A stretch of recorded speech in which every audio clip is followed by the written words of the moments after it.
1992 کے world cup کے فاتح کپتان اور سابق وزیر اعظم عمران خان نے ICC T20 ورلڈ کپ سے پہلے قومی کرکٹ ٹیم کے لیے پیغام دیتے ہوئے کہا ہے کہ میرا پیغام وہی ہے جو 1992 میں تھا۔ سب سے پہلے اس میچ کو انجوائے کریں، ہر کوئی ورلڈ کپ فائنل نہیں کھیل پاتا اور دباؤ میں نہ آئیں۔ دوسرا، آپ جیتیں گے اگر آپ رسک لیں گے اور مخالفین کی غلطیوں سے فائدہ اٹھائیں گے۔ اس کا مطلب ہے آپ کو جارحانہ کھیل کھیلنا ہے۔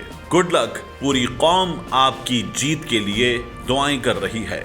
وزیر اعظم شہباز شریف نے اپنے پیغام میں قومی ٹیم کے لیے کہا کہ آپ تمام مشکلات کو پیچھے چھوڑتے ہوئے فائنل تک پہنچے ہیں۔ آپ میں جذبہ ہے، لگن ہے، اپنے اوپر یقین رکھیں اور بہترین کھیل پیش کریں۔ پوری قوم آپ کے پیچھے کھڑی ہے۔